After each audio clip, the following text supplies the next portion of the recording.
Tahukah kamu tentang sejarah berdirinya Kerajaan Sriwijaya di Sumatera Selatan?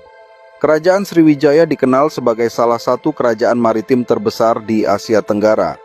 Catatan tentang awal berdirinya kerajaan ini dapat ditelusuri dari prasasti Kedukan Bukit yang ditemukan di Palembang, bertanggal 16 Juni 682 Masehi. Dalam prasasti itu disebutkan seorang pemimpin bernama Dapuntahyang Sri Jayanasa memimpin perjalanan suci atau Sidayatra dari sebuah tempat bernama Minangatamuan.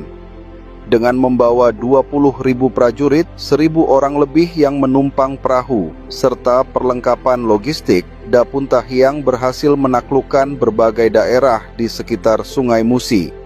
Perjalanan inilah yang kemudian dianggap sebagai momen lahirnya Kerajaan Sriwijaya. Nama Sriwijaya sendiri berasal dari bahasa Sanskerta, terdiri dari kata Sri yang berarti cahaya atau keberuntungan, dan Vijaya yang berarti kemenangan. Jadi, Sriwijaya dapat dimaknai sebagai kejayaan yang gemilang atau kemenangan yang mulia. Nama ini sesuai dengan peran Sriwijaya yang kemudian menjelma menjadi pusat kekuasaan besar, terutama dalam bidang perdagangan dan agama Buddha di Asia Tenggara. Letak geografis Palembang di tepi Sungai Musi memberikan keuntungan strategis. Dari sana, kapal-kapal dapat mengakses jalur perdagangan internasional di Selat Malaka, jalur vital yang menghubungkan India dan Tiongkok.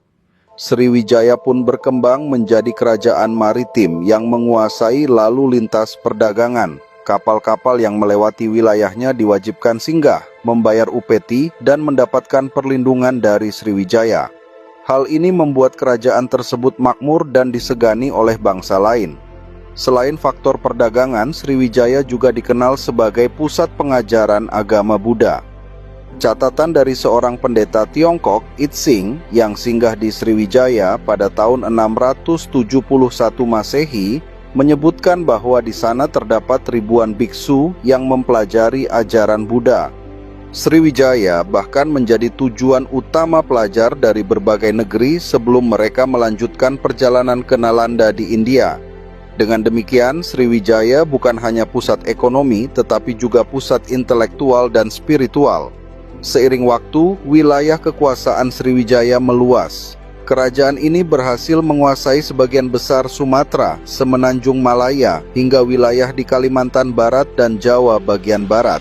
Kekuasaan itu membuat Sriwijaya dijuluki sebagai Kerajaan Bahari, karena kekuatannya memang bertumpu pada armada laut yang tangguh.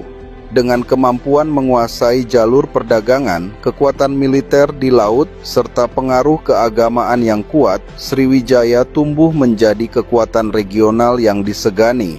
Awal perjalanan dari Minangatamuan menuju Sungai Musi bukan hanya sekadar migrasi sebuah kelompok, tetapi menjadi fondasi berdirinya sebuah kerajaan besar yang kelak meninggalkan jejak mendalam dalam sejarah Nusantara. Jika menurut kalian sejarah ini penting untuk dikenang, jangan lupa like, komen, dan share agar semakin banyak orang tahu kejayaan Kerajaan Sriwijaya.